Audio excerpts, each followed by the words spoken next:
안녕하세요. 한동의 식이보감입니다. 오늘은 부추에 대한 이야기를 해보겠습니다.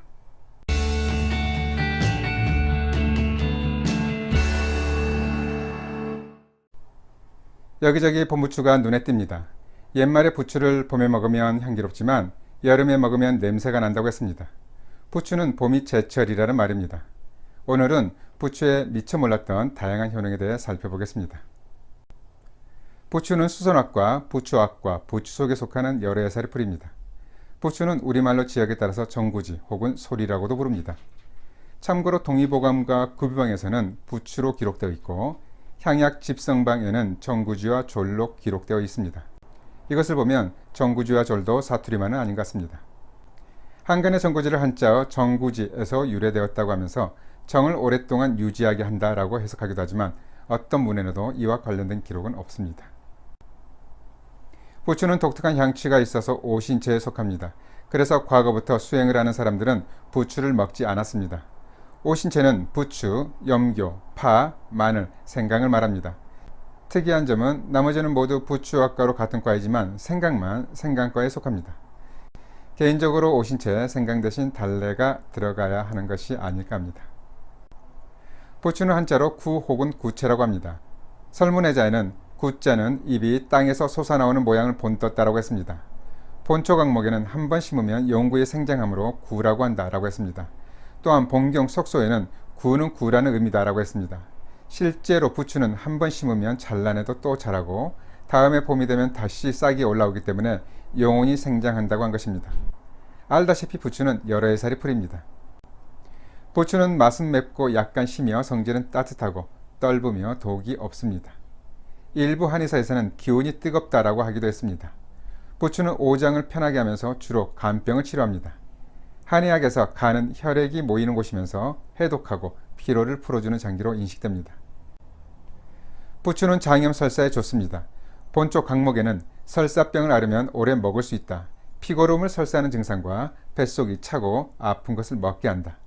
또한 물과 곡식을 그대로 설사하는 증상에도 좋다라고 했습니다. 부추에는 알리신이 풍부해서 식중독에 의한 장염 증상이 있을 때 효과적입니다. 봄철에 날씨가 따뜻해지면서 식중독에 걸릴 가능성이 높습니다. 가벼운 경우라면 부추 한 줌을 물을 약간 넣어 믹서기로 갈아서 그 즙을 마셔도 바로 진정될 것입니다. 부추는 흉통을 없앱니다. 본초 강목에는 찌어낸 즙을 복용하면 흉비로 인해 송곳으로 찌르는 듯 아픈 증상을 치료한다고 했습니다. 동의보감에는 부추의 생즙은 흉격 사이의 어혈을 치료하는 데 놀라운 효과가 있다고 했습니다. 흉비는 심장과 관련된 협심증이나 식도와 위장과 관련된 소화기 증상을 모두 포괄합니다. 찌르는 듯한 자통은 어혈통의 특징입니다. 따라서 이러한 효능은 부추가 흉부의 어혈을 흩어주는 효능으로 설명되어집니다. 부추는 심뇌혈관 질환을 예방합니다. 특히 협심증, 심근경색, 뇌경색이 좋습니다. 부추에 함유된 아데노신은 혈전 응고를 촉진하는 단백질인 피부린의 작용을 방해해서 혈전을 예방하고 또한 알리신은 혈소판 응집을 막아 혈액을 묽게 합니다. 따라서 부추는 혈액을 맑게 해서 혈액순환을 촉진하는 데 도움을 줍니다.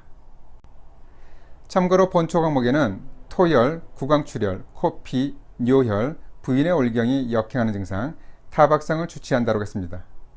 옛날 농부들은 코피가 멎지 않을 때 부추잎과 뿌리를 찧어 코 안에 넣어주기도 했습니다. 아이러니하게도 부추에는 비타민 K도 풍부해서 정상적인 혈액 응고 과정에도 관여합니다. 부추는 정상적인 지혈을 촉진하면서 동시에 상처 치유 효과도 좋기 때문에 상처를 통한 출혈을 쉽게 먹게 하는 것입니다. 문헌에는 부추가 위열을 제거한다는 표현이 나옵니다. 동의보감에는 위중의 열을 제거한다 라고 했습니다. 그러나 이 내용은 명치나 위 부위가 답답하고 허번한 느낌을 열로 설명한 것 뿐입니다. 부추는 열성이기 때문에 열을 제거하는 효능은 없습니다. 부추는 흉부의 어열과 체기를 없앨 뿐입니다. 부추는 복부 냉증에 좋습니다. 식료 본초에는 냉기가 있는 사람이라면 달여서 오래 먹는다라고 했습니다. 본초 강목에는 가슴과 배의 곤행과 현벽을 제거한다라고 했습니다. 곤행은 냉증이 악화되어 고질적으로 나타나는 것을 말하고 현벽은 옆구리 쪽이 결리고 당기면서 나타나는 통증을 말합니다. 주로 수기와 냉기가 원인이 됩니다. 특히 배꼽주위와 아랫배가 차가운 경우 부추를 즐겨볼 만합니다. 부추는 남성 성기능을 강화시킵니다. 본초 과목에는 삶아 먹으면 신으로 돌아가 음경을 강하게 하고 정이 새는 것을 먹게 하며 허리와 무릎을 따뜻하게 한다라고 했습니다. 향약 집성방에는 양기를 돕는다라고 했습니다. 부추에는 티아민인 비타민 B1이 풍부한데 부추의 알리신은 비타민 B1의 흡수를 촉진하고 체내에서 알리티아민을 형성해서 피로회복, 성기능 강화 등의 효과를 냅니다. 부추로 술을 담궈 잠들기 전 소주잔 한 잔씩 소량씩 마셔도 좋습니다. 부추주는 부추의 수용성 성분을 고스란히 추출해냅니다. 술을 마시지 못한다면 부추를 식초에 담궜다가 건져내서 식초를 물에 타 마시거나 요리에 활용해도 좋습니다. 부추의 성분은 식초의 아세트산에도 잘 추출됩니다. 만약 술이나 식초를 만들려면 말린 부추를 이용하는 것이 더 추출이 잘 될 것입니다. 남성 성기능에는 부추씨도 좋습니다. 부추씨는 구자라고 하는데 동의보감에는 부추씨는 성질이 따뜻하다. 꿈을 꾸면서 정이 새나가 소변이 뿌연데 주로 쓴다.